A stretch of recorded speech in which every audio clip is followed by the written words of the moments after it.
कैसे हैं आप लोग? So this is AJ style fitness. Welcome to my YouTube channel. And guys, आज की वीडियो है कि आप अपना मसल मास किन किन तरीकों से बढ़ा सकते हैं, कैसे इंक्रीज कर सकते हैं। तो आज की वीडियो इसी बारे में होगी और मसल हाइपरट्रोफी के बारे में आज मैं आपको बताऊंगा। तो guys keep watching the video, काफी इंटरेस्टिंग होगी, आपके लिए काफी काफी नॉलेज आपको मिलेगी। तो गाइस वीडियो को पूरा देखना और पूरा देखने के बाद चैनल को सब्सक्राइब करना है, लाइक करना है, कमेंट करके जाना है और वीडियोस को शेयर करना है। तो बिना किसी देरी के वीडियो को स्टार्ट करते हैं। So let's go guys. तो गाइस वीडियो को स्टार्ट करते हैं। Welcome back. तो सबसे पहले मसल मास मैं बताऊंगा कि आपको मस्कुलर हाइपरट्रोफी होती क्या है। तो मस्कुलर हाइपरट्रोफी आपकी एनलार्जमेंट ऑफ सेल्स, यानी कि आपके मसल सेल्स या फाइबर्स जब एनलार्ज हो जाते हैं, यानी इनकी उनका साइज इंक्रीज हो जाता है, तो हम उसको मसल हाइपरट्रोफी बोलते हैं, जिससे कि हमें गेन्स होते हैं। जैसे जब हम एक्सरसाइज करने बिगिनर्स होते हैं तो हमारी मसल्स बिल्कुल भी मैच्योर नहीं होती या उनका साइज नहीं होता।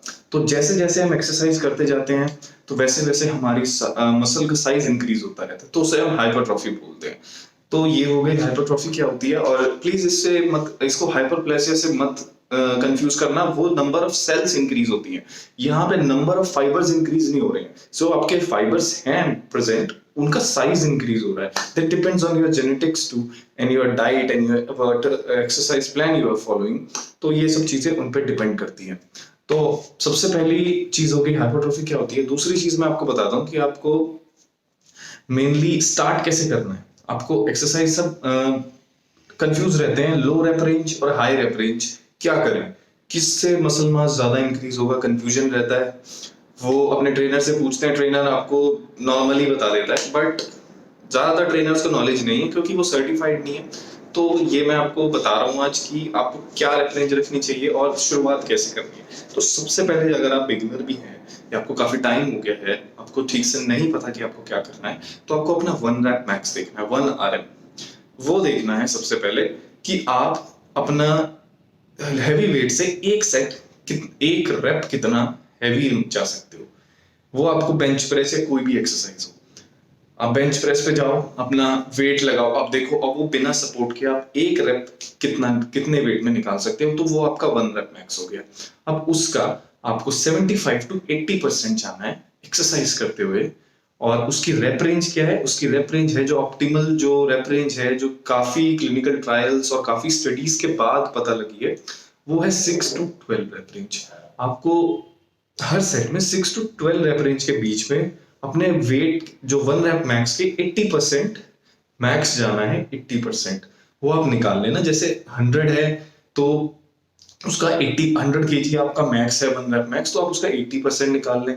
तो ऐसे आप अपना सेट डिवाइड, जैसे 4 सेट्स है, first is of 20%, then 40%, then 60% and last set will be your 80%। तो आपको वहां तक जाना है और उसमें आपको 8 to 12 के बीच में रेप्स रखने हैं। 6 to 12 के बीच में रेप्स रखने हैं कि आपको कितने रेप्स आप ले सकते हैं उस वेट से। तो ऐसा नहीं है कि आप एकदम जिम में जाएंगे और एकदम से वेट इंक्रीज हो जाएगा।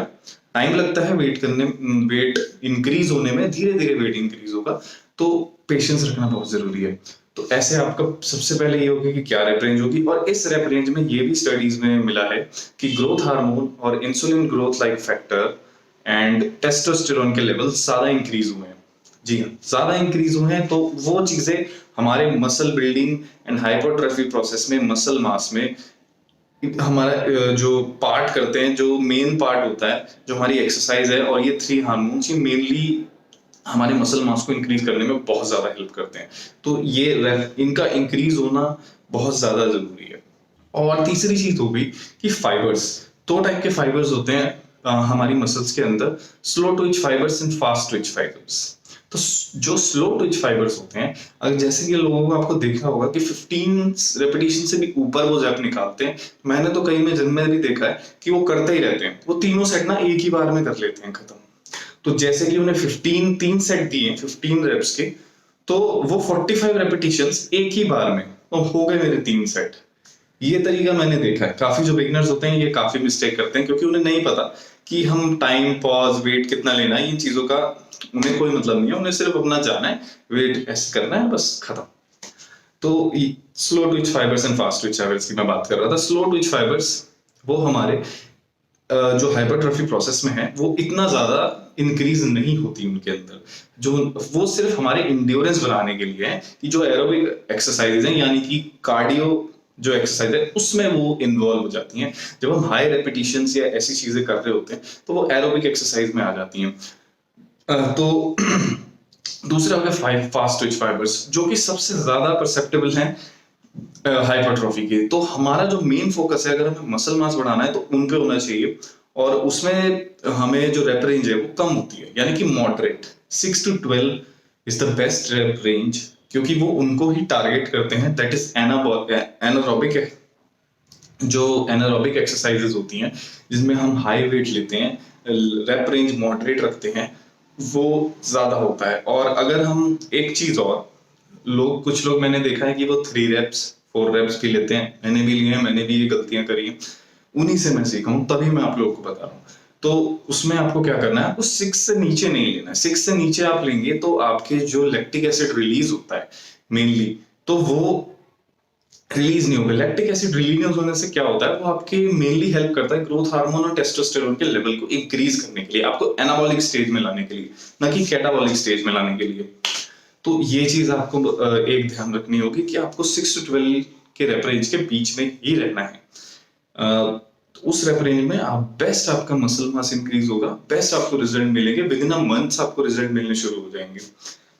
और एक और चीज मैं आपको बता दूं गाइस कि हमारे मसल्स पे सैटेलाइट सेल्स होती हैं। सब सैटेलाइट सेल्स क्या होती हैं? सैटेलाइट सेल्स एक तरीके से स्टिमुलेटर्स हैं। जैसे कि हम उन्हें स्टिमुलेट कैसे कर सकते हैं, हम जैसे जब एक्सरसाइज करते हैं तो हमारी मसल्स पे स्ट्रेन पड़ता है, वो स्ट्रेन पड़ने से सैटेलाइट सेल स्टिमुलेट होती हैं, उसकी वजह से हमारा जो ब्रेकेज है मसल्स का वो स्टार्ट होता है। तो मसल बिल्डिंग प्रोसेस वहां से स्टार्ट होता है। जितना हमारी टेंशन हम बना के रखेंगे अपनी मसल्स पे, उतना मसल्स ब्रेक होंगी, यानी कि उतना हमारे लिए बेनिफिशियल है। अब हम उन मसल्स को ग्रोथ के लिए बेनिफिशियल है।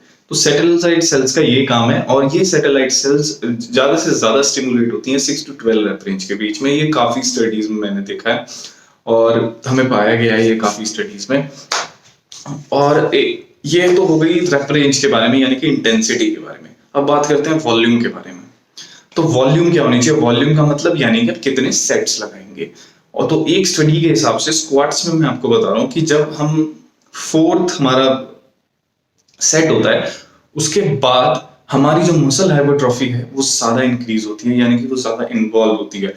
तो ये स्टडीज में देखा गया है कि 4th सेट के बाद तो आप इसमें अपने सेट्स इंक्रीज कर सकते हैं, 5 सेट्स या 6 सेट्स रख सकते हैं, जिससे कि आप अपने मसल हाइपरट्रॉफी को ज्यादा से ज्यादा इंक्रीज कर सकें। मसल मास, आपका साइज जो है वो बॉडी उतनी फुल लगेगी, आपकी मसल उतनी फुल लगेगी। क्योंकि श्रेडिंग में अगर आपकी मसल में साइज नहीं है तो आप बहुत ही स्किनी लगोगे, तो वो चीज भी हम वो चीज नहीं चाहते।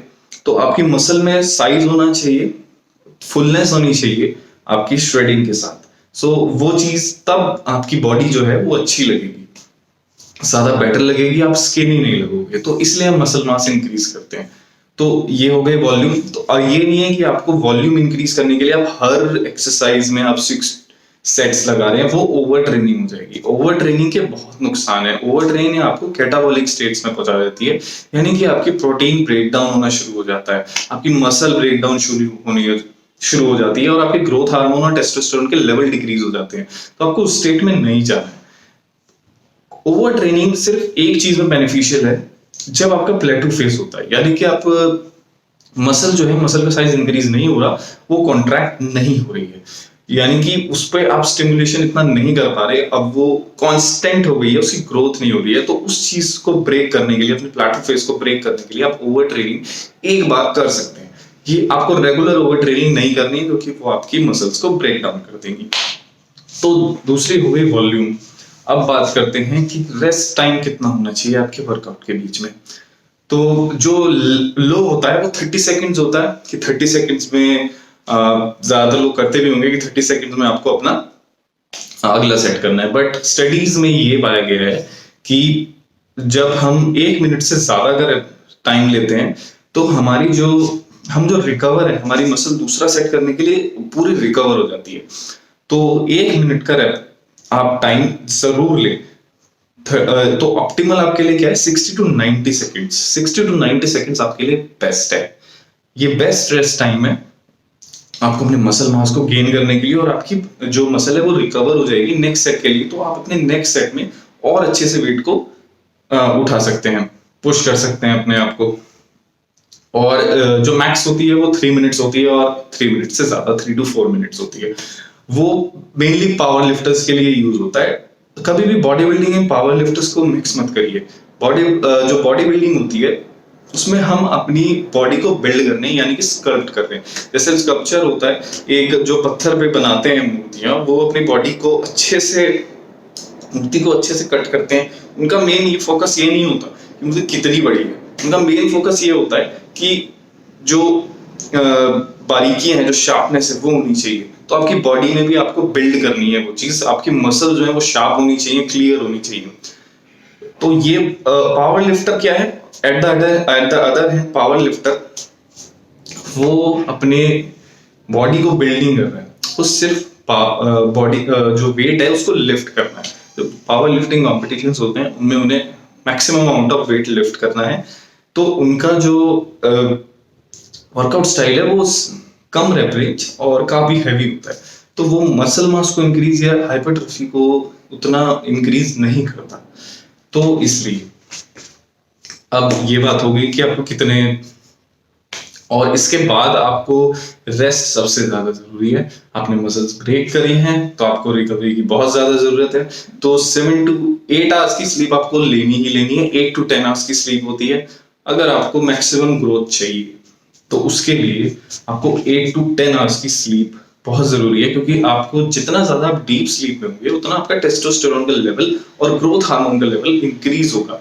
और इसके साथ आप एड इन अगर अपनी डाइट अच्छी रखेंगे, यानी कि क्लीन डाइट रखेंगे, उसमें कार्ब्स, प्रोटीन्स एंड फैट बिल्कुल सही होंगे, तो वो चीज आपको बेनिफिशियल होगी, बहुत ज्यादा बेनिफिशियल होगी। तो आई थिंक आप इस चीज को प्लीज फॉलो करें। आप लोगों को समझ में भी आ गया होगा। अगर आपको कोई भी क्वेश्चन है तो आप मुझे मेल कर सकते हैं या कमेंट करके पूछ सकते हैं, तो मैं उसका जरूर रिप्लाई करूंगा। तो आई थिंक ये आपके लिए काफी नॉलेजेबल होगा। आपने ये वीडियो को जिसने पूरा देखा होगा, thank you so much for watching my video. And please दोस्तों कमेंट करके जाओ, लाइक करके जाओ, शेयर करके जाओ, और चैनल सब्सक्राइब किए बिना तो नहीं जाना है। तो guys thank you for watching my video. Bye bye.